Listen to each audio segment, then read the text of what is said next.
जय मसीह दोस्तों, आज के इस वीडियो हम जानेंगे आज मसीह समाज किस ओर जा रहे हैं, क्या कर रहे हैं, क्या उन्हें ऐसा करना उचित है। और उनमें से एक विषय को मैं बात करना चाहूँगा और वो है एक विश्वासियों को क्या अगुओं के पीछे जाना चाहिए या एक हमारे आत्मिक जीवन को जिसने बचाया है उसके पीछे जाना चाहिए। चलिए हम देखते हैं आगे कि क्या लिखा है इसमें।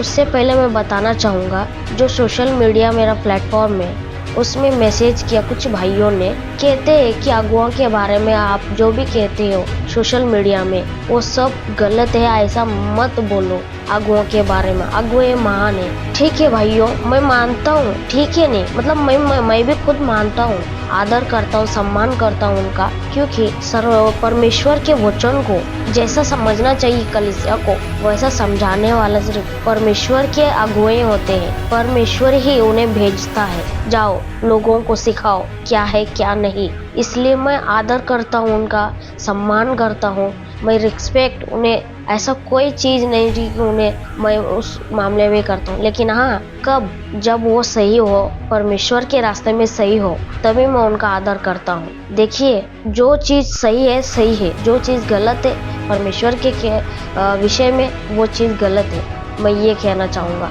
क्योंकि आजकल जो मसीह समाज बहुत गड़बड़ हो चुकी है, बहुत गलत चीज़ें कर रहे हैं। मैं देखता हूँ कि बाइबल क्या कहती है और मसीह समाज आज क्या कर रहे हैं, और अगुए जो पास्टर्स हैं, लीडर्स हैं, वो जो करते हैं, लोगों को सिखाते हैं, वो देखकर मुझे दिमाग हिल जाता है।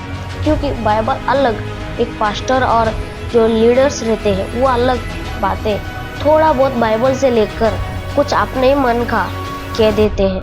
उसमें से एक मैं कहना चाहूँगा वो है अपना पास्टर को जो कलीसिया है आत्मिक पिता मानते हैं और बुलाते भी, ये मेरा आत्मिक पिता पास्टर, ऐसा क्या बाइबल हमें बोलने को कहती है? हाँ, मैं मानता हूँ वो साधारण नहीं है, परमेश्वर के दास है, लेकिन दास से भी बढ़कर एक महान है। क्या उसका टाइटल उस आदमी को देना चाहिए? चलिए हम वचन के द्वारा देखते हैं, मैं अपने मन का नहीं कहता हूँ, हम देखते हैं वचन के द्वारा। मैं कुछ वचन रखता हूँ आपके सामने, मेरे सामने कुछ वचन है, मैंने निकाला है, क्या वो सही है देख लीजिए। सबसे पहले खुद परमेश्वर ने कहा, यानी यीशु ने कहा, मत्ती 23 का 8 से 12 तक हम पढ़ेंगे कि क्या लिखा है। यीशु ने कहा, तुम रब्बी ने कहना, क्योंकि तुम्हारा एक ही गुरु है और तुम्हारा सब भाइयों और पृथ्वी पर किसी को अपना पिता न कहना, क्योंकि तुम्हारा एक ही पिता है जो स्वर्ग में है। जो तुम में बड़ा है वो तुम्हारा सेवक बने। मतलब देखिए, पास्टर हम में से बड़ा है और कलीसिया को बचाने वाला वही है, सिखाने वाला वही है, मार्गदर्शन करने वाला वही है। लेकिन ये नहीं कहना चाहिए कि मैं ही बड़ा हूँ। परमेश्वर ने क्या कहा, जो बड़ा है वो छोटा हो जाए, उससे कोई बड़ा किया जाएगा। देखिए, इसका मतलब क्या है, किसी मनुष्य को आत्मिक रूप से परम स्थान नहीं देना चाहिए। असली पिता गुरु केवल परमेश्वर है और बाकी सब जो भाई है, बहन है, वो सब अगुए हैं, सेवा का रूप में करते हैं। और दूसरा वचन जो रखना चाहता हूँ, इब्रानियों का 13:7, उसमें लिखा, अपने अगुओं को स्मरण रखो जिन्होंने तुम्हें परमेश्वर का वचन सुनाया और उनके जीवन के परिणाम को देखकर उनके विश्वास का अनुसरण करो। मतलब परमेश्वर के दास को देखकर हमें सीखना चाहिए, वैसा करेक्ट इंसान को देखकर हम सीखना चाहिए, उनका आदर करना चाहिए। ये विश्वासियों का काम है, यानी मेरे आपके जैसा साधारण इंसानों का पास्टर को रिस्पेक्ट देना, आदर देना, सम्मान देना, ये सब हमारा काम है। और मैं उसी का 17 पढ़ूंगा, अपने अगुओं की आज्ञा मानो और उनके अधीन रहो, क्योंकि वे तुम्हें प्राणों के लिए चौकसी करते हैं। इसका मतलब ये है कि उनका पालन करना चाहिए, जो वचन वो सिखाते हैं पालन करना चाहिए, और परमेश्वर के जो बातें हैं वो सिखाता है। इसलिए याद रखें कि वे भी परमेश्वर को लेखा देंगे, लेकिन उनकी आज्ञा सब पूरी नहीं होती, परमेश्वर की आज्ञा लेकर वो आगे चलते हैं।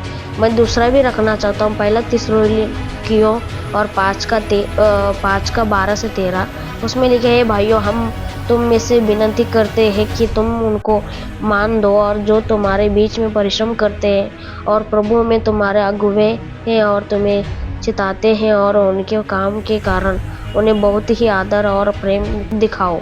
आदर का कारण उनका पद नहीं, बल्कि उनकी सेवा और परिश्रम के कारण। मतलब हम उनका जो काम है और उनको देखकर आदर सम्मान सब कुछ करना चाहिए।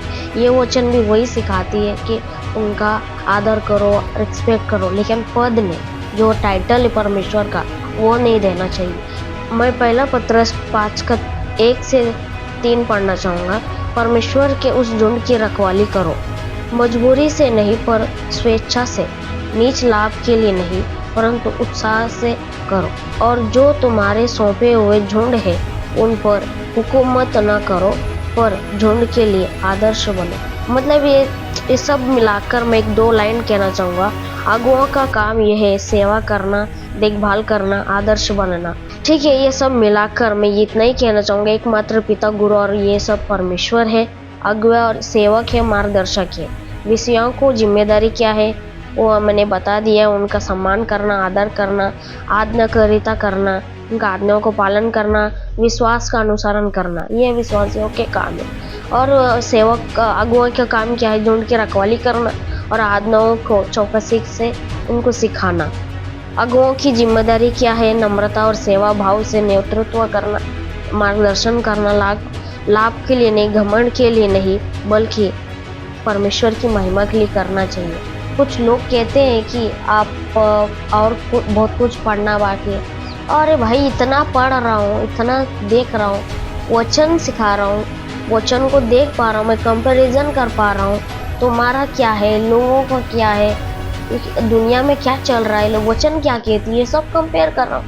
मुझे और क्या, ठीक है, मैं ऐसा नहीं हूँ परफेक्ट हूँ, मैं भी सीख रहा हूँ, लेकिन जो सीखा हूँ उसमें डंके की चोट में कहता हूँ, क्योंकि वो गलत नहीं हो सकती है। जो परमेश्वर की वचन अनुमति देती है कि आपको मैं इस तरह सिखाऊं। देखिए, कलीसिया को बिगाड़ने में शैतान नंबर 1 है, और वो ऐसा बिजली की तरह देखता है किसको फाड़ कर खाओ। देखिए, पौलुस ने, पतरस ने, खुद यीशु ने बार बार कहा चौकस रहो, चौकस रहो।